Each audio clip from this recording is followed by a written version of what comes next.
Hi everyone, welcome to our online classes. हमारे online classes में आप सभी का स्वागत है। तो आज हम लोग एमएमआर का वीडियो लेक्चर को आगे बढ़ाते हैं। एमएमआर में चैप्टर नंबर 8 तक मैं पूरी तरह से पढ़ा चुका था, पूरी तरह से खत्म कर चुका था, क्लियर कर चुका था। अगर आप लेक्चर्स नहीं देख रहे हैं तो जाके जरूर देखिएगा। एमएमआर अगर आप कोई भी मेटल का एग्जाम में बैठते हो तो आपके लिए एक इम्पॉर्टेंट सिलेबस है, ठीक है। तो एमएमआर को तो आप जरूर ही कवर कर लीजिएगा। चलिए, आज का जो चैप्टर है, मैं 1 मिनट ओपन कर लेता हूँ, जस्ट अ सेकेंड। ओके, चलिए। तो आज का जो चैप्टर है वो है वाइंडिंग, यानी transport of main and material winding in shaft, जो कि आपका चैप्टर नंबर 9 हो जाएगा। चैप्टर नंबर 8 तक मैं कवर करा चुका था, चैप्टर नंबर 9 हो जाएगा। इसमें वाइंडिंग के बारे में दिया हुआ है। तो बेसिकली कहा जाए तो वाइंडिंग के बारे में कुछ नियम कानून है जो आपको एमएमआर के चैप्टर नंबर 9 में पढ़ने होंगे, मेटेलिफेरस माइंस रेगुलेशन के चैप्टर नंबर 9 में पढ़ने होंगे।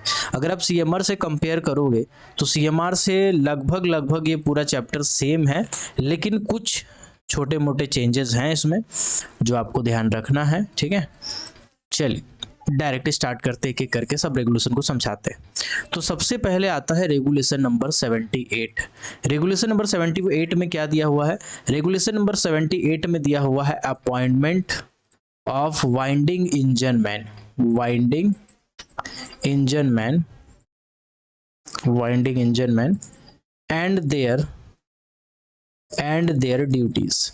इसके बारे में दिया हुआ है appointment of winding engine man and their duties. इसके बारे में हम लोग चैप्टर नंबर 9 के रेगुलेशन नंबर 78 में हम लोग पढ़ने वाले हैं, ठीक है। चलिए, तो इससे पहले मैं आपको बता दूं कि अगर वाइंडिंग इंजन ड्राइवर का अगर आप बात करोगे प्रैक्टिकल एक्सपीरियंस का, तो वो रेगुलेशन नंबर 20 में दिया हुआ है। जो आपका इंजन ड्राइवर होता है, या वाइंडिंग इंजन कहिए या इंजन ड्राइवर कहिए, इसका जो एक्सपीरियंस होता है इसके बारे में दिया हुआ है रेगुलेशन नंबर 20 में। रेगुलेशन नंबर 20 को थोड़ा सा ओपन कर लेते हैं, एक बार हम लोग उसको स्किप रिवीजन कर लेते हैं, उसके बाद हम लोग आगे बढ़ते हैं। Just a second. ओके, चलिए अब मैं आपको सीधा सीधी समझा देता हूँ कि क्या इसका पूरी नियम कानून है, वो मैं समझा देता हूँ, ठीक है। देखिए, वाइंडिंग ड्राइवर का एक्सपीरियंस कैसे बनता है, एक्सपीरियंस कैसे मिलता है, और कब हम इसमें बैठ सकते हैं, अप्लाई कर सकते हैं, एलिजिबल कौन हो सकता है। तो सबसे पहले तो कहा गया है कि अगर आप 10th किए हैं या +2 किए हैं, इसके बाद कम से कम 1 साल का आपके पास एक्सपीरियंस होना चाहिए। 1 साल का जब आप एक्सपीरियंस लेते हो, ठीक है, तो 1 साल का एक्सपीरियंस लेने के बाद आप second class winding engine driver का एग्जाम में बैठ सकते हो। सेकेंड क्लास का वाइंडिंग इंजन ड्राइवर में बैठ सकते हो। यहाँ 10-12 लिखा हो या लिटरेट भी हो सकता है, ठीक है, यानी कि सिर्फ पढ़ा लिखा हो तो भी आप वाइंडिंग इंजन ड्राइवर के एग्जाम में बैठ सकते हो। तो सबसे पहले आपको सेकेंड क्लास का एग्जाम में बैठना पड़ेगा, जिसके लिए 1 साल का एक्सपीरियंस लेना पड़ेगा। जब आप second class winding engine driver का एक्सपीरियंस ले चुके होंगे, इसके बाद जाके फिर आपके पास 1 साल का फिर आप ट्रेनिंग करोगे, 1 ईयर का ट्रेनिंग करोगे, तब जाके फिर first class winding engine driver के एग्जाम में आप बैठ सकते हो। और वाइंडिंग इंजन ड्राइवर जब फर्स्ट क्लास का एक्सपीरियंस आप ले लेते हो, इसके बाद जाके आप मैन वाइंडिंग आप कर सकते हो, ठीक है। मतलब मैन वाइंडिंग या किसी भी मटेरियल वाइंडिंग, किसी भी तरीके के माइंस में वाइंडिंग इंजन ड्राइवर का काम आप कर सकते हो। कैपेसिटी माइंस की कुछ भी हो सकती हो, ठीक है। यहाँ तक पहले आपको समझ लेना था। इसके बाद अब हम आते हैं कुछ बातों पे। तो देखिए, ऐसा है कि अगर हम आपसे पूछेंगे कि वाइंडिंग इंजन है, इसको आप कैसे चालू कर सकते हैं, कैसे चला सकते हैं, इसका सोर्स क्या होगा। जैसे अगर हम आपसे पूछेंगे कि बाइक को कैसे चलाओगे, तो आप बोलोगे सर बाइक में पेट्रोल डालेंगे, पेट्रोल हमारा सोर्स ऑफ एनर्जी है बाइक के लिए। उसी तरह से जो वाइंडिंग इंजन है उसको हम बहुत सारे तरीके से चला सकते हैं। सोर्स ऑफ एनर्जी इसमें बहुत सारा हो सकता है। सबसे पहला होता है कोयला का इस्तेमाल करके हम लोग स्टीम का जनरेशन करते हैं, भाप बनाते हैं, और ऐसे इंजन को हम लोग अब स्टीम इंजन कहते हैं। कैसे इंजन को? Steam engine. बहुत सारे इंजन पहले ट्रेन में जो होता था, रेलवे की बात करोगे आप तो पहले स्टीम से चलाया जाता था रेलवे। लोकोमोटिव की बात करोगे तो बहुत सारे लोकोमोटिव आपका स्टीम से चलाया जाता था। इसी तरह से जो वाइंडिंग इंजन था, पहले बहुत सारे वाइंडिंग इंजन को स्टीम से चलाया जाता था, उसके लिए कोयला का उपयोग किया जाता था। आज भी ईसीएल के बहुत सारे ऐसे माइंस है, वहां पे आज भी स्टीम से यानी भाप से वेपर बना के वाइंडिंग इंजन को चलाया जाता है, आज भी, इवन आज भी।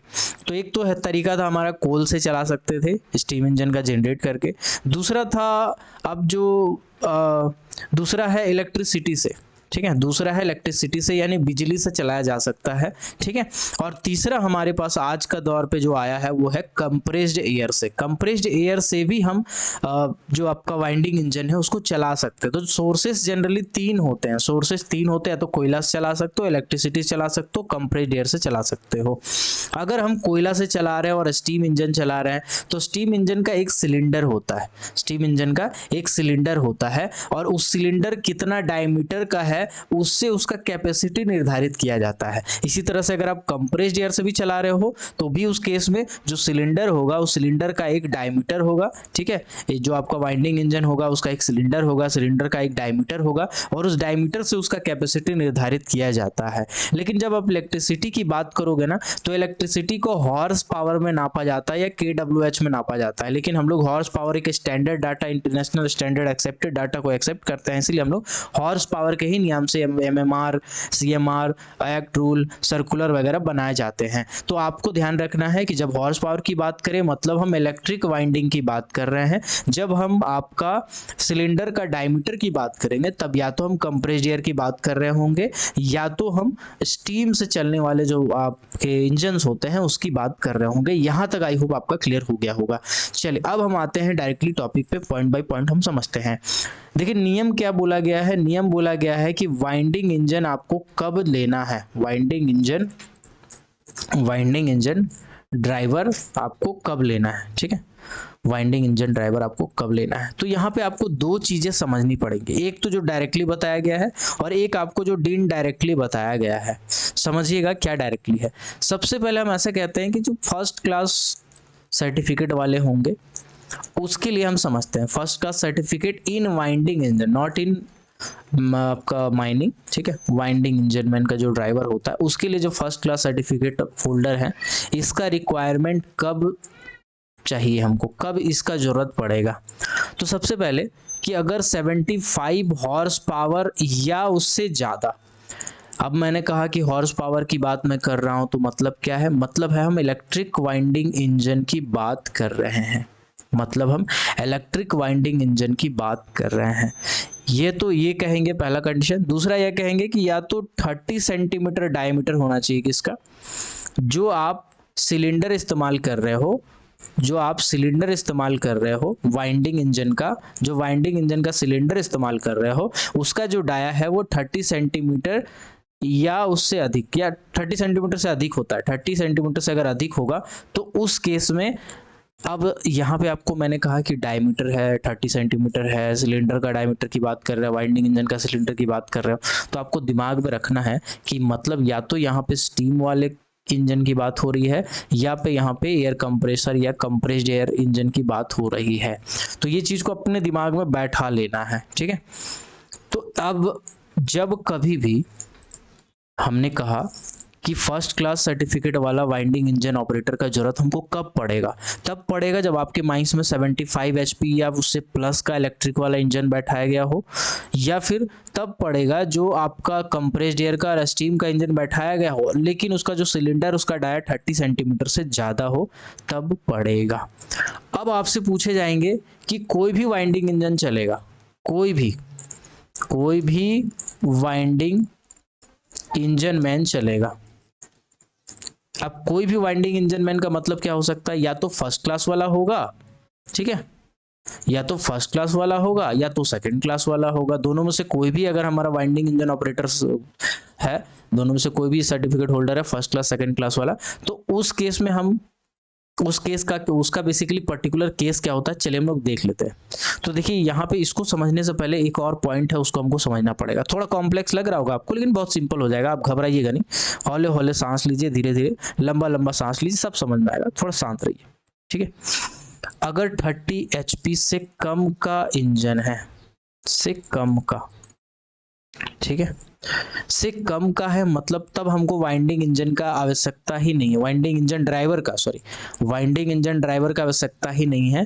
फर्स्ट क्लास हो सेकंड क्लास, हमको कोई मतलब नहीं, ना फर्स्ट क्लास वाला हमको जरूरत है, ना सेकंड क्लास वाला जरूरत। हम कोई भी एक लोकल मैकेनिकल वाला आदमी को बुलाएंगे, बैठाएंगे, उसके पास भले वाइंडिंग इंजन ड्राइवर का सर्टिफिकेट नहीं, उसको बोलेंगे बाबू चलाओ, छोटा कैपेसिटी का इंजन है, चला सकता है, ठीक है। इसी तरह से अगर मैं डायमीटर वाला बात करूं, यानी कि कंप्रेस्ड एयर या स्टीम वाले की बात करूं, तो उस केस में 18 सेंटीमीटर से कम डायामीटर वाला जो भी इंजन होगा, उसमें हमको वाइंडिंग इंजन ड्राइवर की आवश्यकता नहीं है। यहाँ हम कोई मैकेनिकल वाला लड़का को पकड़ के लाएंगे, पूछेंगे बाबू चलाने आता है, बोलेगा हाँ हाँ हमको चलाने आता है, बोलेगा लेकिन मेरे पास ड्राइवर का सर्टिफिकेट नहीं है, ना फर्स्ट क्लास वाला है ना सेकंड क्लास वाला है, तो भी हम उसको बोलेंगे अरे कोई दिक्कत नहीं, हमारा 18 सेंटीमीटर से कम डाया वाला मशीन है, कोई दिक्कत नहीं है, कानूनन तो हमको जरूरत ही नहीं है वाइंडिंग इंजन ड्राइवर का, तुम आराम से बैठो चलाओ। तो कब जरूरत नहीं है, ये पॉइंट आपको याद रखना है। कब जरूरत नहीं है, कब फर्स्ट क्लास का जरूरत है, ये आपको ध्यान रखना है। अब जब दोनों के बीच में आप जाओगे ना, तो आपको ऑटोमेटिकली मिल जाएगा कि कोई भी वाइंडिंग इंजन फर्स्ट क्लास या सेकंड क्लास वाला कब चल सकता है, इसका आपको खुद आंसर मिल जाएगा। एक तरह से कॉन्सेप्चुअल क्वेश्चन आप कह सकते हो कि आपको अगर घुमा फिरा के पूछ देगा सेकंड क्लास का जरूरत कब है, और आपको ऑप्शन दे दे, तो बीच वाला रास्ता को आप टिक करोगे, ठीक है। बीच वाला रास्ता को आप टिक करोगे कैसे, मतलब 75 से कम अगर हो वाइंडिंग इंजन का जो पावर है, और 30 से प्लस हो, 30 HP से प्लस हो, तो उस केस में हमारा सेकंड क्लास वाला चल सकता है, ठीक है, या फर्स्ट क्लास वाला भी कर सकता है काम। इसके बाद अगर 18 सेंटीमीटर से ज़्यादा डायमीटर हो और 30 सेंटीमीटर से कम डायमीटर हो कोई भी सिलेंडर का, ठीक है, वाइंडिंग इंजन वाला, तो उस केस में हमारा फर्स्ट क्लास वाला और सेकंड क्लास वाला दोनों में से कोई भी चल सकता है, ठीक है। ये है पूरा टर्म्स एंड कंडीशन जो कि आपको समझना था। आई होप आप समझे होंगे। हमने आपको बताया कि वाइंडिंग इंजन ड्राइवर में फर्स्ट क्लास सर्टिफिकेट वाला का जरूरत कब पड़ता है, तो जब 75 HP से ज़्यादा का इलेक्ट्रिक वाला इंजन चलता है, या फिर जब 30 सेंटीमीटर से ज़्यादा डायमीटर होता है, चाहे स्टीम से चलने वाला इंजन हो चाहे कंप्रेस्ड एयर वाला हो, तो हमको first class winding engine operator का जरूरत पड़ता है। इसके बाद बोला गया है कि कब जरूरत नहीं पड़ेगा, कब हमको वाइंडिंग इंजन का ऑपरेटर का जरूरत नहीं पड़ेगा, अगर इलेक्ट्रिक से चलने वाला इंजन है, 30 HP से कम कैपेसिटी का है, और अगर मैकेनिकल वाला है, मतलब कुल मिलाकर के आपका स्टीम वाइंडिंग इंजन वाला है या कंप्रेस्ड एयर वाला है, और उसका डायमीटर जो है सिलेंडर का 18 सेंटीमीटर से कम है, तो हमको वाइंडिंग इंजन का जरूरत नहीं है। अब सेकंड क्लास वाला या फर्स्ट क्लास वाला दोनों में से कब कोई भी रहे तो चला सकता है, उसका जो कैटेगरी है वो दोनों के बीच वाला लाई करता है। 75 से कम होना चाहिए, 30 से ज़्यादा, और डायमीटर की बात करूँ तो 18 सेंटीमीटर से ज़्यादा और 30 से कम। ये कॉन्सेप्चुअल, ये दिया नहीं है MMR में, लेकिन आपको समझना है ये, ठीक है। क्योंकि एक दो बार क्वेश्चन ऐसा पूछा है, बीच बीच का पूछा है, तो उस टाइम आपका फिर दिमाग काम नहीं करेगा, इसीलिए मैं आपको बता देता हूँ। अब देखिए ऐसा है, बोला गया है कि कभी इमरजेंसी केस आ गया, इमरजेंसी केस आ गया मतलब ऐसा वाइंडिंग इंजन ड्राइवर नहीं रहा, कुछ ऐसा हो गया, अचानक से कुछ दुर्घटना हो गया। सबसे पहले तो इमरजेंसी और अर्जेंट में समझिएगा कुछ। अर्जेंट का मतलब था कि जो आपका वाइंडिंग इंजन ड्राइवर था उसको कुछ काम पड़ गया, ठीक है, उसको कुछ काम पड़ गया, अचानक से उसके घर से फोन आ गया, उसका बच्चा का तबीयत खराब था तो वो घर चला गया।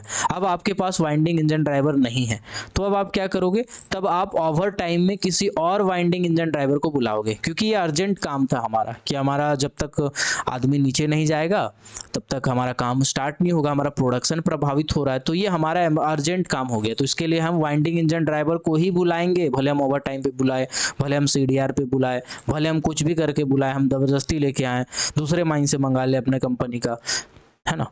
ये अर्जेंट काम हो गया। इमरजेंसी का मतलब हो गया कि माइंस में कोई दुर्घटना हो चुका है या होने वाला है, या ऐसा कुछ संभावना है कि दुर्घटना हो रहा है या डेंजरस ऑकरेंस हो गया है, उस केस में होता है इमरजेंसी। उस केस में वाइंडिंग इंजन वाला अवेलेबल नहीं था वहाँ पे, तो हम मैकेनिकल वाला को, जिसको आता था या जो रिपेयर करता वाइंडिंग इंजन को, जो ट्रायल रन देता था, ऐसा में से कोई भी एक आदमी को हम बैठाएंगे, जिसको बोलते हैं हम कॉम्पिटेंट पर्सन। क्या बोलते हैं?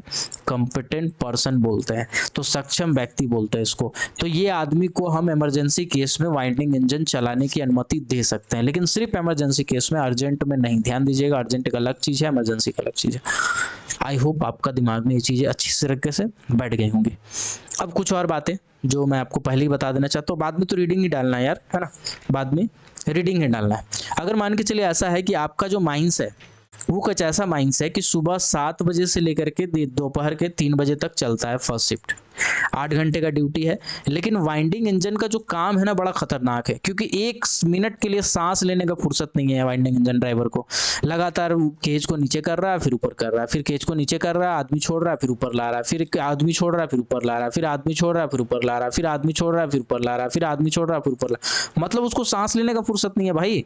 उसको टॉयलेट भी लग रहा है बीच में तो जा नहीं पा रहा है, रोक के बैठा है, फिर आदमी ला रहा है ऊपर छोड़ रहा है, आदमी ला रहा है ऊपर छोड़ रहा है। तो ऐसा सिचुएशन में क्या होगा भाई? ऐसा सिचुएशन में जो वहाँ का मैनेजर है वो देखेगा कि ऐसा सिचुएशन है, तो वो क्या करेगा, रीजनल इंस्पेक्टर के सामने एक रिक्वेस्ट भेजेगा कि सर ऐसा कीजिए ना कि अब इसका जो ड्यूटी आवर है इसको हम कम कर देते हैं, तो इसको हम 5 घंटा तक ड्यूटी आवर कर देते हैं, और इसके बाद फिर अगला एक और रख लेंगे, अगला एक और रख लेंगे, ऐसा कर करके हम काम चला लेंगे, एक्स्ट्रा रख लेते हैं वाइंडिंग इंजन ड्राइवर, हम इसका ड्यूटी को शॉर्ट कर देते हैं।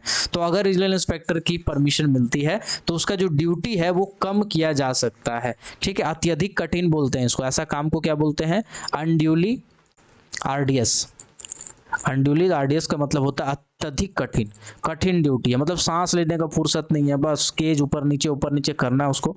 ठीक है, बीच में झपकी लग गया, नींद लग गया, थकावट हो गया, तो क्या स्थिति होगा आदमी का, आप समझ सकते हो। तो ये याद रखिएगा, 5 घंटा तक किया जा सकता है लिमिट, अगर आरडीएस अनड्यूली आरडीएस काम मिलता है तो आरआई के अनुमति के साथ। ओके, चलिए ये आ गया आपका रेगुलेशन नंबर 78 खत्म। अब एक बार 78 को हम रीडिंग डाल देते हैं, सिंपल बस रीडिंग डालते हैं। ओके, चलिए, वाइंडिंग इंजन ड्राइवर की नियुक्ति और उसके कर्तव्य। ठीक है, किसी भी व्यक्ति को वाइंडिंग इंजन ड्राइवर नियुक्त नहीं किया जाएगा जब तक कि उसके पास नीचे लिखी योग्यता नहीं है। 75 हॉर्स पावर या उससे अधिक हॉर्स पावर के बिजली वाइंडिंग इंजन के लिए, या 30 सेंटीमीटर से अधिक गोलाई यानी मोटाई डायमीटर के स्टीम या कंप्रेस्ड हवा वाले वाइंडिंग इंजन के लिए फर्स्ट क्लास इंजन ड्राइवर का सर्टिफिकेट, जो कि मैंने अभी आपको बताया कि 30 सेंटीमीटर से प्लस होना चाहिए और 75 HP से प्लस होना चाहिए, तब जाके हम first class winding engine operator रखेंगे। अन्य किसी भी अवस्था में सेकेंड क्लास इंजन ड्राइवर का सर्टिफिकेट। अब अन्य किसी भी अवस्था यहाँ लिखा हुआ है, आप अन्य किसी भी अवस्था को क्या समझते हैं आप? इसीलिए मैंने आपको डिटेल में समझाया कि बीच वाला जो पोर्शन होता है वो अन्य सेकेंड क्लास में आ जाएगा। ठीक है, इसके बाद यहाँ पे ये लिखा हुआ है कि बशर्ते कि उपनियम 30 HP से कम वाला, अगर 30 HP से कम है, ठीक है, इसके बाद अगर 18 सेंटीमीटर से कम डाय वाला कम ज़्यादा डाय नहीं है, तो उस केस में हम लोग क्या करेंगे, वाइंडिंग इंजन का जरूरत नहीं, वाइंडिंग इंजन ऑपरेटर का जरूरत नहीं है। ठीक है, इसके लिए हमको लागू नहीं होता ये कानून। ठीक, तो जो कि मैंने आपको समझा दिया। इसके बाद क्या लिखा हुआ है, बशर्ते कि संकटकालीन इमरजेंसी में किसी अन्य सक्षम व्यक्ति को चलाने की अनुमति दे सकता है, यानी कंपेटेंट पर्सन को इमरजेंसी केस में चला सकता है। इमरजेंसी अर्जेंट का मतलब आप क्लियरली जानते हैं। वाइंडिंग इंजन ड्राइवर का नाम, जो वाइंडिंग इंजन का घर रहेगा ना, रूम रहेगा, वहाँ पे एक तो बोर्ड लगा रहेगा जिसमें वाइंडिंग इंजन ड्राइवर का नाम क्या लिखा है, कब से कब तक वो ड्यूटी पर रहेगा, उसको टांग के रखेंगे। ठीक है, इससे क्या होगा, अगर कोई भी अधिकारी आता है, देखता है वो वाइंडिंग इंजन ऑपरेटर वहाँ पे नहीं है, तो समझ जाएगा ड्यूटी पे कौन है, नहीं है। फिर उसको फोन लगाएगा कि भाई तुम वाइंडिंग इंजन घर को छोड़ के कहाँ घूम रहे हो, तुम्हारा ड्यूटी है 8 घंटे का, तुम यहाँ रहोगे कि कहाँ रहोगे? तो फिर वो आदमी अपना समस्या बताएगा कि भाई बाथरूम गए थे, टॉयलेट गए थे, है ना।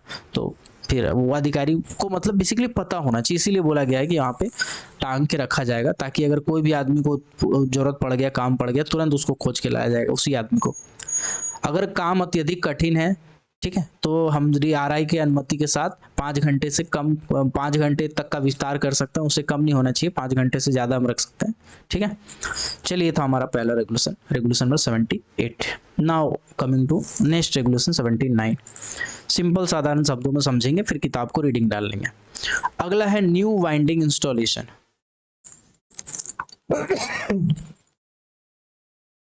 अब इसको समझिएगा, मतलब ऐसा है कि हमने एक नया शाफ्ट बनाया, ठीक है, अब हम शाफ्ट में वाइंडिंग इंस्टॉलेशन इंस्टॉल करना चाहते हैं, तो हमको कम से कम 30 दिन पहले हमको क्या करना पड़ेगा, कम से कम 30 दिन पहले आरआई साहब को नोटिस देना पड़ेगा कि हम सर एक तो नया वाइंडिंग इंस्टॉलेशन लगाना चाहते हैं, तो हमको अनुमति दीजिए। फिर उसमें पूरा डिटेल एवल्यूएशन रहेगा, डिटेल स्पेसिफिकेशन रहेगा कि क्या कैपेसिटी है, कैसे लगाएंगे, क्या है नहीं है, पूरा डिटेल बताएंगे। एक तो हो गया हमारा ये वाला हिस्सा। इसके बाद है कि मान के चलिए कि आपके पास एक माइंस था पहले से, उस माइंस में शाफ्ट लगा हुआ था। अब हमारा वो शाफ्ट का काम खत्म हो गया है, तो हम अब जो शाफ्ट का फिटिंग्स है, यानी जो हमारा वाइंडिंग इंजन से लेके पूरा जो सिस्टम है, उसको हम उस माइंस से चाहते हैं कि अपने माइंस में लगाए। तो इस केस में भी इसको हम नया इंस्टॉलेशन ही समझेंगे। ऐसा नहीं कि नया खरीद के लाए तो नया इंस्टॉलेशन, है ना। हम कहीं से भी लाए, अपने बगल के माइंस से लाए, अपना ही माइंस का एक जगह से खोल के दूसरा जगह शिफ्ट करें, वो सभी के सभी न्यू इंस्टॉलेशन में ही आते हैं। और इन सभी में 30 दिन के अंदर RI साहब को नोटिस देना पड़ता है विद स्पेसिफिकेशन। ओके, चलिए यही लिखा हुआ है रेगुलेशन नंबर 79 में। आते हैं 80 में, रेगुलेशन नंबर 80 में आते हैं। अब समझते हैं आगे। रेगुलेशन नंबर 80 में दिया हुआ है construction and installation of winding equipment. Just a second, मैं देख लेता हूँ कि ऑब्वियस ऑन है या मेरा पोपट कट रहा है। अब ये ऑन है। कभी कभी क्या किया हूँ मैं, आपको बताऊंगा तो अजीब लगेगा। मैं क्या किया, ऑब्वियस का ये सॉफ्टवेयर ऑन किया रिकॉर्डिंग करने के लिए, ठीक है। इसको ऑन किया। अब इसके जगह पे मैं स्टार्ट स्ट्रीमिंग में क्लिक कर दिया था और उसके बाद इसको मिनिमाइज किया। मस्त मैं 2 घंटा का लेक्चर रिकॉर्ड किया बहुत तबीयत से। और उसके बाद जब मैं इसको अब चाहा कि भाई अब क्लास खत्म हो गया, अब चलिए इसको मैं ऑफ करता हूँ, तो मैं जब इस पर क्लिक किया तो मैं देखा कि मैं रिकॉर्डिंग ऑन ही नहीं किया था। अब आप सोचो कि 2 घंटा तबीयत से आप पढ़ाए हो मन लगा के, उसके बाद अगर ऐसा सिचुएशन हो तो कैसा लगता है। इसलिए बार बार देखना पड़ता है बीच में कि भाई कहीं छूट तो नहीं गया। चलिए, ये बिल्कुल वैसा ही है कि रात को चार्जर लगाए, सोचे सुबह तक चार्ज हो जाएगा, बैटरी पूरा लो है, अब मस्त सो गए, सो के उठे देखे स्विच ऑन करना भूल गए। तो बिल्कुल वैसा ही है, होता है सबके साथ। अब अगला जो है वो है construction and installation of winding equipment. इसके लिए मैं आपको सजेशन करूंगा, अभी तो मैं आपको जो MMR में वो पढ़ा दूंगा, लेकिन वाइंडिंग का जो चैप्टर वॉल्यूम 3 का है वो आपका एक one of the most important chapter है। तो वो आप चैप्टर को जरूर देखिएगा वॉल्यूम 3 का जाकर लेक्चर में। वॉल्यूम 3 में मैंने सिर्फ और सिर्फ अच्छे टॉपिक्स, अच्छे जो काम के हैं आपके, जो एग्जामिनेशन में आता है उस टाइप की पोर्शन को ही कवर किया हो और बहुत अच्छे से किया हो। आलतू फालतू चीज़ों को मैं साइड कर दिया हूँ ताकि आपका दिमाग डाइवर्ट ना हो। तो वॉल्यूम नंबर 3 को जाके आप वाइंडिंग चैप्टर को जरूर देखिएगा। चलिए आते हैं अब डायरेक्टली पॉइंट के ऊपर, ठीक है। अब यहाँ पे एक टर्म आता है फ्लीट एंगल, जो क्वेश्चन न जाने कितनी बार अलग अलग एग्जामिनेशन में पूछा हुआ। ये आखिर होता क्या समझिएगा। फ्लीट एंगल का मतलब है कि देखिए एक पुल्ली होता है, ठीक है, पुल्ली मतलब घिरनी। अब इस पुल्ली में जो हमारा रॉप होता है वो रॉप कुछ ऐसा रहता है। तो उस रॉप का अगर आप ऐसे करके एंगल यहाँ से वर्टिकल खींच ले, यहाँ से भी आप अगर वर्टिकल खींच ले और इस एंगल को बात करें तो ये एंगल को कहा जाता है फ्लीट एंगल। क्या कहते हैं इसको? फ्लीट एंगल कहते हैं, ठीक है। अब ये फ्लीट एंगल कहता है कि 1.5 डिग्री से ज्यादा नहीं होना चाहिए, ठीक है। 1.5 डिग्री से ज्यादा हमारा नहीं होना चाहिए फ्लीट एंगल, और इससे बहुत ज्यादा कम भी नहीं होना चाहिए। अगर इससे ज्यादा हो जाएगा और इससे कम हो जाएगा तो दिक्कत क्या है। देखिए अगर कम हो जाएगा तो समझिएगा रस्सा हो जाएगा कुछ ऐसा, तो उस केस में वियर एंड टियर होगा बहुत ज्यादा, वियर एंड टियर बहुत ज्यादा होगा। लेकिन अगर बहुत ज्यादा हो गया तो क्या होगा, अगर रस्सा हो जाएगा हमारा ऐसा, तो उस केस में क्या होगा, उस केस में स्लीपिंग का डर रहेगा। स्लीपिंग मतलब रस्सा का छलकने का डर रहेगा, रस्सा उस जगह से हट सकता है, फिसल सकता है, फिसलने का डर रहेगा, ठीक है। तो जो हमारा फ्लीट एंगल होता है वो 1.5 डिग्री से ज्यादा नहीं होता है, 1.5 डिग्री से कम भी नहीं होना चाहिए, 1.5 डिग्री से ज्यादा, यही मेरा स्टेटमेंट है। इसको याद रखिएगा, fleet angle not more than 1.5 degree होता है, ठीक है। इसको हम लोग फ्लीट एंगल बोलते हैं। अब थोड़ा सा और ज्यादा डिटेल में जाइएगा तो मैं तो आपको समझा ही देता हूँ। जो फ्लीट एंगल होता है वो 2 टाइप के होते हैं। फ्लीट एंगल होते हैं 2 टाइप के। जैसे मान के चलिए एक तरफ ड्रम है, इस ड्रम में रस्सा लपेटा हुआ है, ठीक है, और ये हिस्सा, अरे भाई कोई बात नहीं, मान के चलिए ड्रम में बहुत सारा ऐसा रस्सा लपेटा हुआ है और ये रस्सा जाके पुल्ली में ऐसे मिलता हो, अब पुल्ली से फिर वापस आता हो और इस पे लपेटा हुआ है, ठीक है। तो जिस साइड बहुत ज्यादा लपेटा हुआ है उसको हम क्या बोलेंगे, उसकी तरफ से जो रस्सा गया, मतलब ये वाला रस्सा, ये वाला रस्सा, इसको ए नाम दे दे रहे, उसको बी नाम दे दे रहे, ठीक है। तो जो ज्यादा लपेटा हुआ है उसको हम लोग बोलते हैं इनसाइड इंड। क्या बोलते हैं?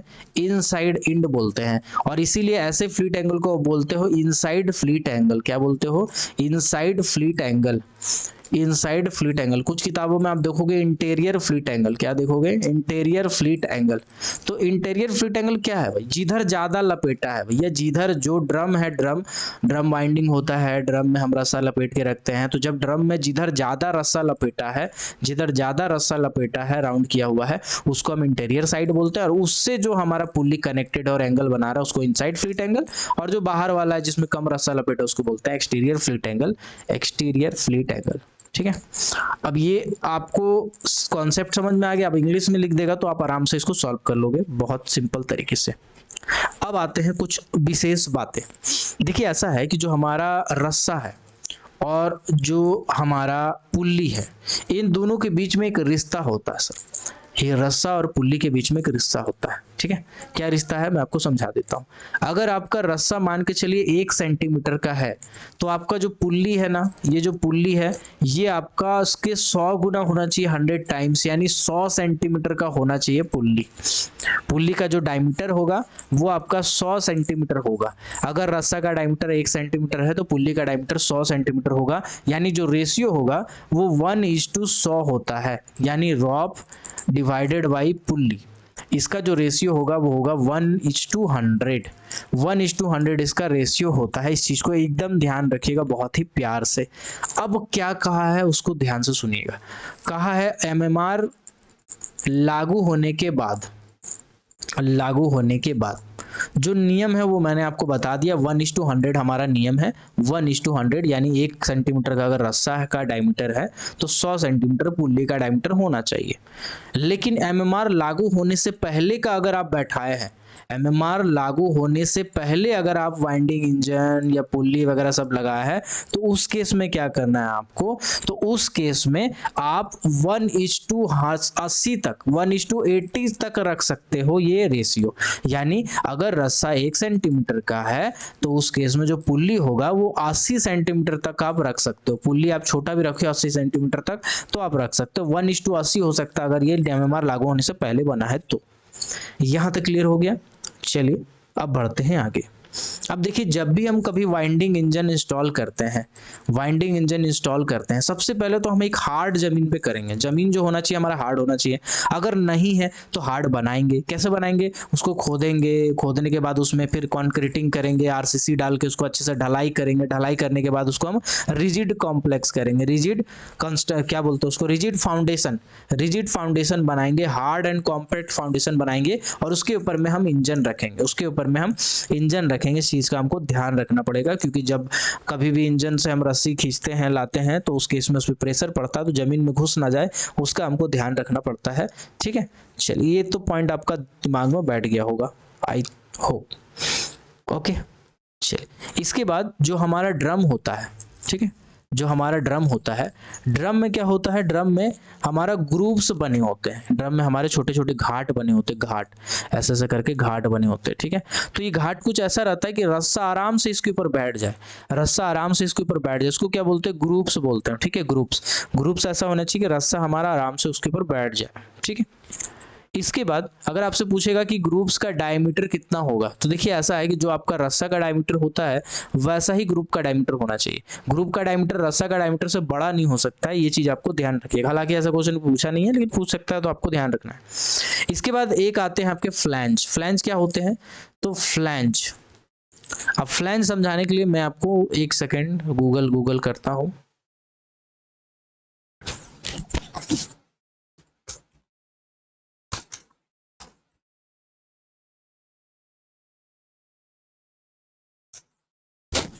देखिए भैया, ये जो आप देख रहे हो ना, मांझा मांझा मांझा मांझा, रुक जाओ, इसको बोलते हैं मांझा।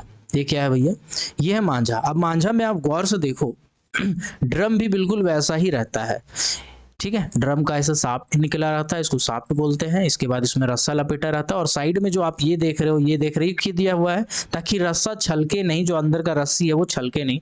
तो ड्रम में भी बिल्कुल ऐसे ही फ्लैंज लगाया जाए। इसको क्या बोलते हैं? इसको फ्लैंज बोलते हैं। साइड में जो गोल गोल दिया हुआ है ना, ये वाला पोर्शन जो रस्सा को रोकता है, रोक के रखता है, बांध के रखता है, उसको बोलते हैं फ्लैंज, ठीक है। तो फ्लैंज होना चाहिए, ग्रुप्स लगे होने चाहिए, ग्रुप्स के घाट बने होने चाहिए, है ना, फ्लैंज वगैरह सब लगे होने चाहिए। ये आपका जनरल कंस्ट्रक्शन था। रेगुलेशन नंबर 80 आपका पूरी तरह से समाप्त होता है। अब आते हैं रेगुलेशन नंबर 81।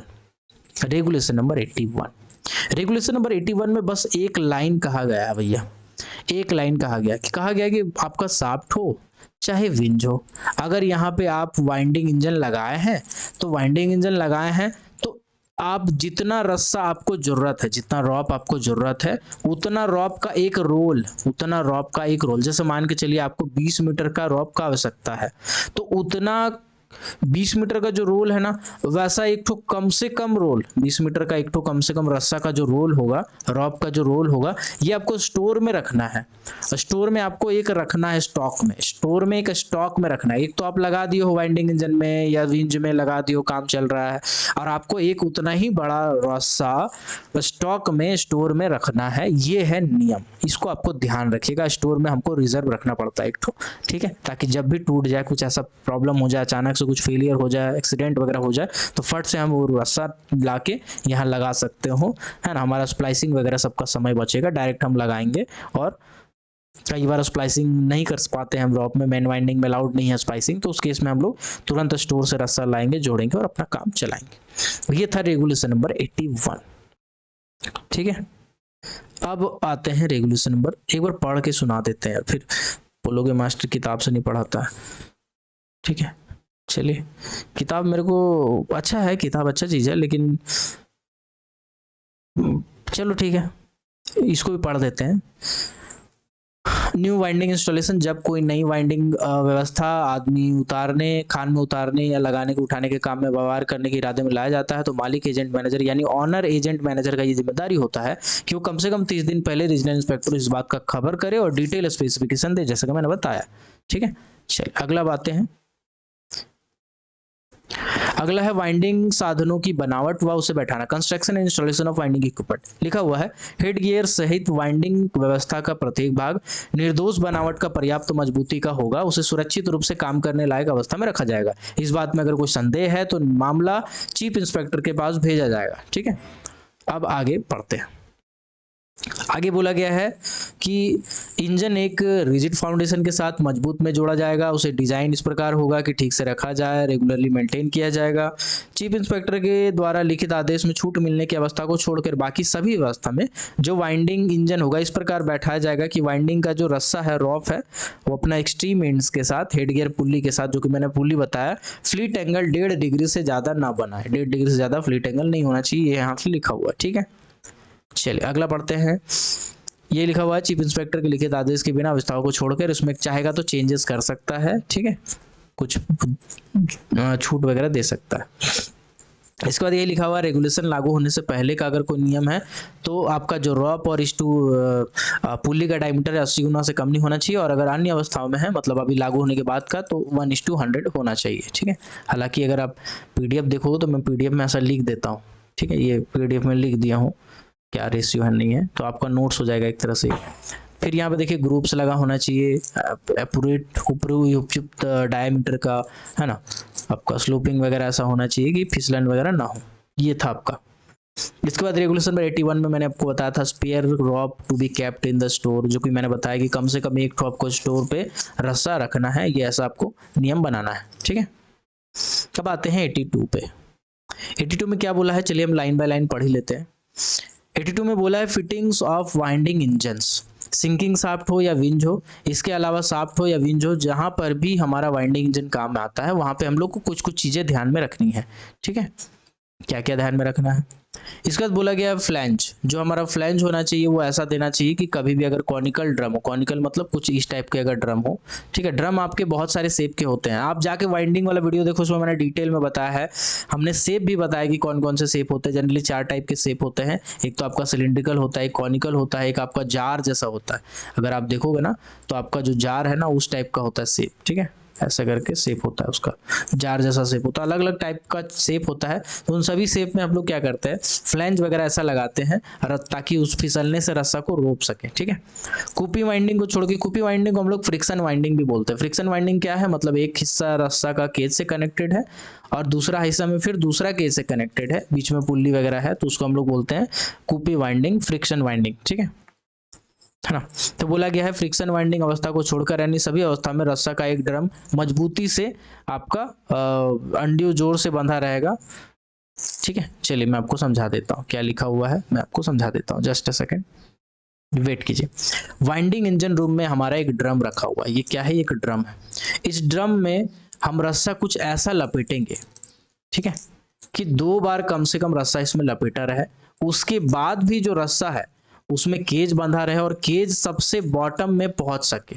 ठीक है, जो सबसे बॉटम है, इसका सबसे बॉटम है, यहां तक केज पहुंचने के बाद भी, मतलब जो जैसा आप ऐसे कहिए कि आपसे अगर आप मान के चलिए आपके घर में कुआं है, ठीक है, आपको पानी खींचना है, तो आपसे अगर घर वाला पूछे कि कितना बड़ा रस्सी लाएं कुआं से पानी खींचने के लिए, तो आप बोलोगे यार ऐसा करो कि जो हमारा कुआं है उसका जो डेप्थ है वो है 50 मीटर, 50 मीटर में आप तल्ली तक चले जाते हो, तो एक काम करो आप 55 मीटर ले आओ।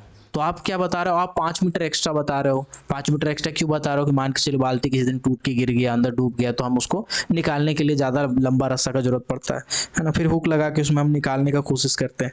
तो इसी टाइप से जो हमारा ड्रम होता है ना, ड्रम में कम से कम 2 बार रस्सा लपेटा होना चाहिए जब वो तल्ली पे है, जब हमारा केज तल्ली पे है, यानी जो केज का लेंथ है वो खत्म हो चुका है, जो शाफ्ट है, शाफ्ट का इंड हो चुका है, उसके बाद भी जो रस्सा है कम से कम ड्रम में 2 बार लपेटा होना चाहिए, उतना साइज उतना लेंथ होना चाहिए रॉप का। तो अगर आपसे कभी लेंथ ऑफ रॉप पूछेगा तो आप बताओगे शाफ्ट का length plus clearance plus drum winding में कम से कम ड्रम का जो डाया होगा इंटू 2। अब ये मैंने क्या बताया, शाफ्ट का लेंथ, क्लियरेंस क्या और डायमीटर इंटू 2 क्यों किया, समझाते हूँ आपको। यह है सरफेस, यह है केज, शाफ्ट। शाफ्ट का अगर लेंथ मान के चलिए 100 मीटर है, तो 100 मीटर तो आपका शाफ्ट का लेंथ तक तो रहेगा। इसके बाद ऊपर भी तो हमारा रहता है पुल्ली उल्ली लपेटा हुआ ऐसा करके, फिर जाके हमारा ड्रम में लपेटा है। तो ये जो बीच का दूरी है ना, सरफेस से लेकर के पूरा ये तक, यहाँ तक का ड्रम तक का दूरी, इसको हम क्लियरेंस कह सकते हैं। क्लियरेंस कुछ किताबों में कहा गया है टेक्निकल भाषा में, तो उसको क्लियरेंस कह सकते हैं। उसके बाद ड्रम में जाने के बाद 2 into diameter of drum, drum का अगर मान लीजिए डायमीटर है 1 मीटर, तो वो 1 मीटर इंटू 2 हो जाएगा आपका 2 मीटर। तो आपका हो जाएगा क्लियरेंस, अगर मान के चलिए ये जो पूरा आलतू फालतू जो रस्सा है वो पूरा पूरी 50 मीटर है, तो आप लिखेंगे क्लियरेंस 50 मीटर प्लस आपका 2 मीटर डायमीटर, टोटल हो जाएगा आपका 152 मीटर। तो ये हो जाएगा टोटल लेंथ ऑफ द रॉप। ऐसा क्वेश्चन गेट में पूछता है भाई, ये जो सिंपल सिंपल चीज मैं बता रहा हूँ गेट में पूछता है, ये कॉन्सेप्चुअल चीजें हैं। कॉन्सेप्ट जितना क्लियर रहेगा, आप कोई भी एग्जाम में बैठोगे ना तो फिर आप आराम से दिमाग लगा सकते हो। खैर मैं क्या पढ़ा रहा था, मैं भूल गया यार। हाँ, 2 टर्न लपेटा होना चाहिए कम से कम, ठीक है। उसके बाद अब आते हैं कुछ विशेष बातें। मान के चलिए ऐसा है कि हमारा ड्रम वाइंडिंग है, ड्रम वाइंडिंग में क्या होता है, एक जो केज है उससे रस्सा कनेक्टेड रहता है और जो दूसरा हिस्सा है रस्सा का वो एक ड्रम में जाके लपेटा रहता है, फिर ड्रम में शाफ्ट वगैरह लगे होते हैं और उस ड्रम को हम इंजन से चलाते ऑपरेट करते हैं। तो इसको हम लोग बोलते हैं ड्रम वाइंडिंग। क्या कहते हैं इसको ड्रम वाइंडिंग कहते हैं, ठीक है। अब जब अगर आपका ड्रम वाइंडिंग है तो हमारा रस्सा का मजबूती स्ट्रेंथ ऐसा होना चाहिए कि जब उसके मिड पोजीशन में हो, मान के चलिए शाफ्ट का डेप्थ हो 100 मीटर, तो बीच वाला पोर्शन क्या होगा, मिड 50 मीटर, यानी कि 50 मीटर की हाइट पे अगर हमारा केज खड़ा हो और रस्सा को लपेटे हो ड्रम में, तो यह रस्सा पे वजन पड़ रहा है और वजन पड़ने के बाद भी ये सह सकता हो, ऐसा होना चाहिए अगर आप ड्रम वाइंडिंग में कर रहे हो तो, ठीक है, या फिर एक रस्सा से एक केज को जोड़े हुए हो तो इसको हम लोग बोलते हैं मिड शाफ्ट में अगर रोक के रखेंगे तो आराम से रुक सके, ऐसा मजबूती हमारा होना चाहिए। दूसरा क्या बोला गया, दूसरा बोला गया कि ऐसा है कि हमारा एक केज कनेक्टेड है रस्सा से, फिर वही रस्सा पुल्ली वुल्ली से जाके, वही रस्सा हमारा पुल्ली वुल्ली से जाके जुड़ा और जाके दूसरा शाफ्ट में कनेक्टेड है।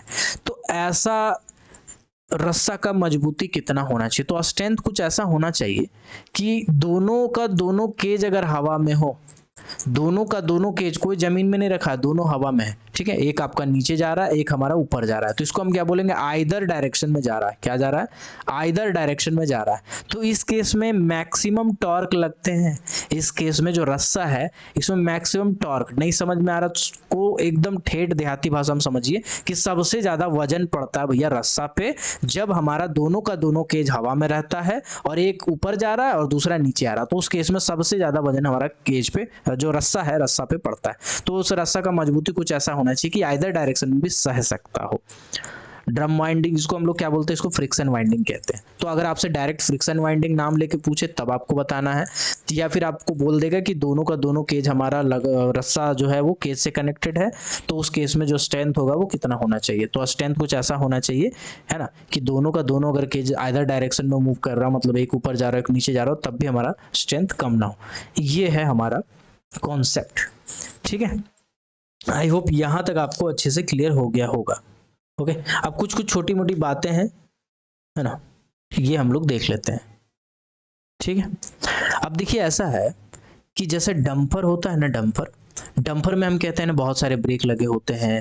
एक हमारा होता है सर्विस ब्रेक, ठीक है, एक हमारा होता है एग्जॉस्ट ब्रेक, एग्जॉस्ट ब्रेक को ही हम रिटार्डर ब्रेक भी बोलते हैं, ठीक है। एक हमारा होता है पार्किंग ब्रेक, एक होता है हमारा डंप ब्रेक। ऐसा कर करके बहुत सारे ब्रेक लगे होते हैं जिसका हम अलग अलग जगह पे इस्तेमाल करते हैं। बिल्कुल वैसा ही हमारा जो वाइंडिंग इंजन होता है ना, वो कंपनी के हिसाब से इसमें अलग अलग टाइप के ब्रेक्स लगे होते हैं। अलग अलग कंपनी का, अलग अलग जो कंपनी है कंस्ट्रक्शन करती है, हमारा जो वर्किंग है उसके हिसाब से उसमें अलग अलग ब्रेक रखते हैं। टेंडम ब्रेक में अलग होता है, अलग अलग टाइप का।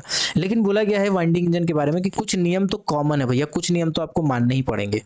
कहा गया है कि हमको इसमें ऐसा रखना है कि कम से कम एक ब्रेक हमेशा ऑन अवस्था में रहे, कम से कम एक ब्रेक हमेशा ऑन अवस्था में रहे। लाइन रह जाए, लाइन कट जाए, हमेशा वो ऑन अवस्था में रहे, हमेशा वो ब्रेक काम करता रहे, हमेशा वो ब्रेक काम करता रहे। लाइन रहे तब भी काम करे, लाइन ना रहे तब भी हमारा एक ब्रेक कम से कम काम करे, ऐसा अवस्था में रहना चाहिए हमारा वाइंडिंग इंजन, ठीक है।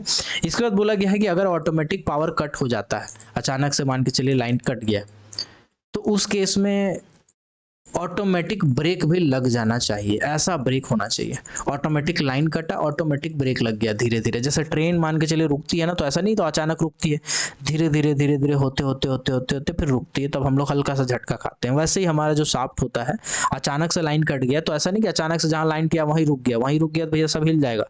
धीरे धीरे धीरे धीरे रुका रुका रुका रुका रुका और थोड़ा सा हमको झटका मारा, हल्का सा, ठीक है। तो उस टाइप का ब्रेक होता है जिसको हम लोग ऑटोमेटिक पावर कट होने के बाद भी लगता है।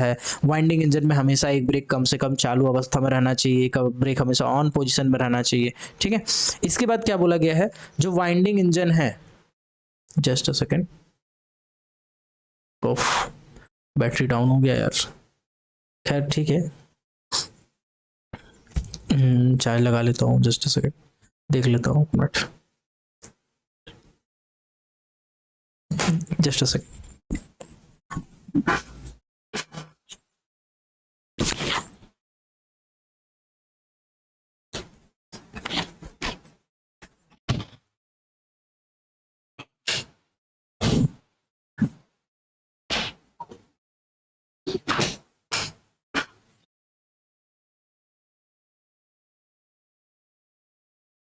ओके ठीक है ठीक है ठीक है ठीक है।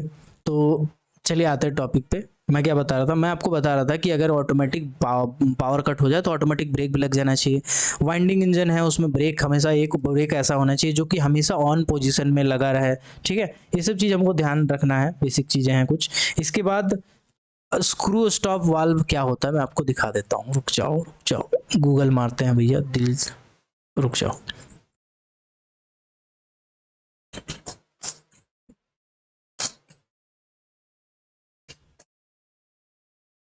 देखो स्क्रू स्टॉप वाल्व ना कुछ इस टाइप का होता है। कहा गया है कि अगर आपका कंप्रेस्ड एयर से चल रहा है, ठीक है, या फिर कुछ ऐसा चल रहा है, तो उस केस में हम लोग स्क्रू स्टॉप वाल्व को कंट्रोल वाल्व की तरह यूज नहीं करेंगे, क्योंकि इसमें फायदा कि इसमें घाटा क्या है। देखो पानी खोलते हैं ना, वाटर लाइन लगा हुआ, वाटर पाइपलाइन लगा हुआ है, तो हम क्या करते हैं, इसको बंद करते हैं, फिर अपना काम करते हैं। लेकिन कभी भी अगर वाइंडिंग में यूज़ करते हैं ना, तो ऐसे जगह पे बहुत ज़्यादा प्रेशर पड़ता है, जिसके कारण कभी कभी क्या होता है, ये फट जाता है, खुल जाता है, ढीला हो जाता है, और जो हमारा एयर है पूरा लीक कर जाता है, या स्टीम है वो पूरा लीक कर जाता है, तो दिक्कत क्रिएट करता है, ठीक है, हमें प्रेशर नहीं मिल पाता। इसीलिए स्क्रू स्टॉप वाल्व का हम लोग इस्तेमाल नहीं करते। अगर हमको मान के चलिए कहीं पर वाल्व लगाना भी है कंप्रेस्ड एयर को रोकने के लिए या वेपर को रोकने के लिए, तो हम लोग इसको नहीं लगाएंगे, बल्कि इसके जगह पे हम लोग डायरेक्ट जो कंट्रोल वाल्व आते हैं उसका इस्तेमाल करते हैं, ठीक है।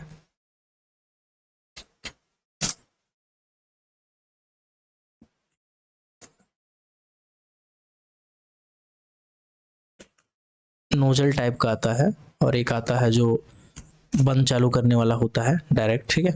मैं आपको दिखा देता हूँ, देखिए इस टाइप के आते हैं डायरेक्टली, जिसको आप डायरेक्टली किसी जगह पे लगा सकते हो, है ना।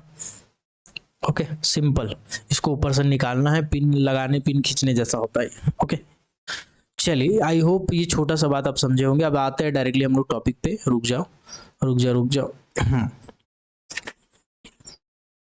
एक एक करके पढ़ लेते हैं, अब समझते हैं, किताब का पॉइंट मिस ना हो जाए। ओके वाइंडिंग का फिटिंग में सबसे पहले ये लिखा हुआ है कि जब डोली या अन्य वाहन चालक के सबसे निचले भाग काम कर रहा हो तो ड्रम पर रस्सा कम से कम 2 बार लपेटा होना चाहिए। ठीक है, ये हमारा था एक पॉइंट। ओके इसके बाद बोला गया है ड्रम शाफ्ट में सबसे ज्यादा वजन कब पड़ता है, रस्सा का मजबूती कैसे पता करेंगे।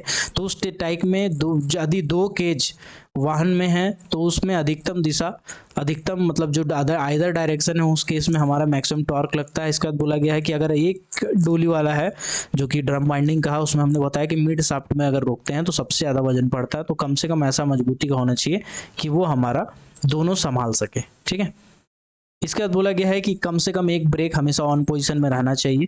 ठीक है, कम से कम इस प्रकार का हमारा ब्रेक होना चाहिए, एक ब्रेक की ऑटोमेटिक पावर कट होने पे ऑटोमेटिक ब्रेक भी लग जाए। इसके बाद बोला गया ऑक्सिलरी करंट, इलेक्ट्रिक करंट का हम इस्तेमाल नहीं करेंगे। ऑक्सिलरी इलेक्ट्रिक करंट जैसे डीसी करंट हो गया, ठीक है, ऐसा नहीं कि हम जनरेटर से इन्वर्टर से जोड़ के केज चला रहे हैं, शाफ्ट चला रहे हैं, ऐसा नहीं कर सकते हम लोग। ठीक है, वैसा काम हम नहीं करेंगे, है ना। इसके बाद स्क्रू स्टॉप वाल्व को हम लोग कंट्रोल वाल्व की तरह इस्तेमाल नहीं करेंगे। स्टीम इंजन के लिए अगर या कंप्रेस्ड इंजन के लिए अगर हमको कंट्रोल वाल्व लगाना भी है तो हम लोग डायरेक्ट जो कंट्रोल वाल्व आते हैं वो इस्तेमाल करेंगे, स्क्रू स्टॉप वाला का इस्तेमाल नहीं करेंगे। ठीक है, चल इसके बाद हमारा रिलायबल डेप्थ इंडिकेटर होता है। डेप्थ इंडिकेटर मतलब गहराई बताता है कि कितना दूरी तक आप चलाए हो, कितना डेप्थ तक आपका केज गया है नहीं गया है, वो सब हमारा लगा होता है।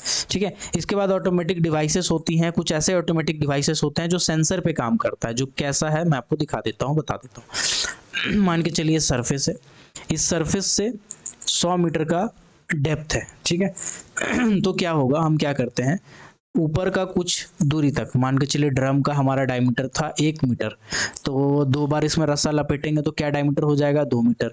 तो 2 मीटर हम ले लेंगे सरफेस से लेंथ, उसके नीचे हम लगा देंगे एक सेंसर। अब क्या होगा, जब केज कभी भी उस सेंसर को पार करेगा ना तो ऑटोमेटिकली जो अलार्म है या घंटी है या बेल है वो बज जाएगा कहाँ पे, जो वाइंडिंग इंजन का रूम है, ताकि अगर कभी गलती से अगर इंजन ऊपर करते करते उसको झटका लग जाए, उसको मतलब नींद आ जाए या ध्यान ना रहे तो अलार्म बजने से वो अलर्ट हो जाए, बाकी का जो 2 मीटर है या बाकी का जो 2 डायमीटर वाला है वहां पे पूरा धीरे धीरे वो ऊपर तक लाए। वहां तक का स्पीड भी लिमिट कर करके 1.2 मीटर पर सेकंड, उससे ज्यादा स्पीड हम नहीं रख सकते वहां पे। ठीक है, तो ये सब इसमें लिखा हुआ है जो कि मैंने आपको बताया, डेप्थ इंडिकेटर वगैरह। ठीक है, इसी के साथ आपका रेगुलेशन नंबर 82 खत्म होता है, अब 83 है, 83 है। ठीक है, चलो 83 में कुछ पॉइंट है जो मैं पहले ही क्लियर कर देता हूँ, फिर अगले क्लास में बाकी चीजें मैं क्लियर करूंगा। Code of signal, code of signal. ठीक है, चलो इसको समझा देते हैं। सबसे पहले अगर आपका चालू शाफ्ट है, चालू शाफ्ट का मतलब जो आपका रनिंग शाफ्ट है, जो शाफ्ट बन चुका है अब वो लगातार चल रहा है, उसमें आप शाफ्ट सिंकिंग का कोई ऐसा जरूरत नहीं है। वहां पे यहाँ पे देखो एमएमआर और सीएमआर में अलग अलग है। ठीक है, 1 1 2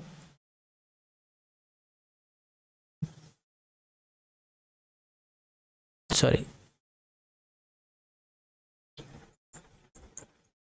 1 1 3 4 3 4 4 ऐसा होता है। ठीक है, 1 1 3 4 4, यहाँ पे थोड़ा अलग सिस्टम है। इसमें क्या क्या मतलब है मैं आपको समझा देता हूँ। एक का मतलब होता है स्टॉप, रोक दो भाई, रोक दो, जहां है वहीं रोक दो। एक का फिर दूसरा मतलब होता है लॉरिंग करो, मतलब नीचे करो। तीसरा घंटी का मतलब होता है ऊपर उठाओ, ये मतलब राइजिंग करो। ठीक है, और चौथा का मतलब होता है ये कन्वर्सेशन, ये बातचीत होता है। ठीक है, ये जो बेलमैन है और जो आपका बैंक्समैन है और जो आपका वाइंडिंग इंजन वाला है, ठीक है, वो आपस में बात करते हैं। कैसे बात करते हैं, बेलमैन मान के चलिए 4 घंटी मारा, तो इसका मतलब है कि वाइंडिंग इंजन वाला से बता रहा है या पूछ रहा है कि 4 आदमी चढ़ने के लिए तैयार है, तो फिर बदले में वो वाइंडिंग इंजन वाला 4 घंटी बजाया, मतलब कि हाँ भाई आदमी को चढ़ा दो, कोई दिक्कत नहीं है। जब आदमी चढ़ जाएगा फिर ये बोलेगा, ये घंटी मारेगा कि हाँ अब ऊपर लो नीचे लो। तो ये आपस में वार्तालाप है। 4 घंटी का मतलब है या तो आदमी चढ़ने के लिए तैयार है या तो आदमी चढ़ चुका है। ठीक है, ये होता है हमारा कब, जब हमारा शाफ्ट ऑलरेडी रनिंग में होता है। जब शाफ्ट हमारा ऑलरेडी क्या होता है, रनिंग में होता है, उस केस में हमारा ये सिग्नल होता है। अगर सिंकिंग शाफ्ट है, सिंकिंग शाफ्ट है मतलब कि अब क्या है, अभी हमारा शाफ्ट पूरी तरह से बना नहीं है, अभी हमारा सिंकिंग चालू है। उस केस में इसका जो सिग्नल होता है वो होता है 1 2 3 4। एक का मतलब होता है स्टॉप यानी रोको, दूसरा का मतलब होता है लोअरिंग करो मतलब नीचे करो, तीसरा का मतलब होता है ढीला रस्सा टाइट करो, सॉरी, तीसरा का मतलब होता है ढीला रस्सा टाइट करो। पहला तो राइज होता है, राइज का मतलब उठाना होता है, या जो ढीला रस्सा है, ठीक है, ढीला रस्सा है ना, ढीला रस्सा है उसका टाइट करो का मतलब यही होता है, ठीक है। और 4 घंटी मारेगा, 4 घंटी का मतलब है कि राइज करो लेकिन ढीला रास्ता सीधा करो जब आदमी सवार है। 4 घंटे का मतलब है कि बहुत सावधानी से करना है भाई, आदमी सवार है इसमें, ठीक है, धीरे रस्सा आपका ढीला है वाइंडिंग का, तो उसको धीरे धीरे टाइट करो और धीरे धीरे उठाओ, इसका मतलब हो गया 4 घंटे। ये हमारा होता है सिंकिंग शाफ्ट में, ठीक है। ये हमारा कब होता है, ये हमारा सिंकिंग शाफ्ट में होता है, इस चीज का हमको ध्यान रखना है। तो कोड ऑफ सिग्नल, अगर शाफ्ट की बात करें तो शाफ्ट में हम लोग 2 जगह पे कोड ऑफ सिग्नल का इस्तेमाल करते हैं, ठीक है। कोड ऑफ सिग्नल का हम लोग शाफ्ट में 2 जगह पे इस्तेमाल करते हैं।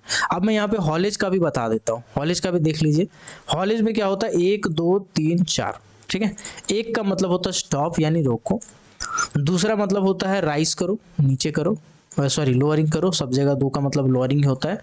3 का मतलब होता है आपका इंजन चालू करो, 3 का मतलब होता है इंजन चालू करो, इंजन ऑन करो, ठीक है। और 4 का मतलब होता है यहाँ पे राइजिंग करो, मतलब ऊपर उठाओ। तो हॉलेज का देखें, सिंकिंग शाफ्ट का देखें, ये सब आपको याद रखना चाहिए। 2 रेप्स का क्या मतलब है, 1 रेप्स का क्या मतलब है, अगर शाफ्ट चालू है तो उस केस में क्या सिग्नल, कोड ऑफ सिग्नल है। ये कोड ऑफ सिग्नल आप अच्छे से देख लीजिएगा, मेरा एक वीडियो है इस पे ऑलरेडी कोड ऑफ सिग्नल करके, लेकिन वो है CMR वाला है, अगर आप MMR वाला है तो इसी चीज़ को ध्यान से एक बार लिख लेंगे तो ज़्यादा अच्छा रहेगा। आज इतना ही रखते हैं बाबू ऑनलाइन क्लासेस में, मिलते हैं किसी और वीडियो में, तब तक के लिए keep watching, keep supporting, till then जय हिंद।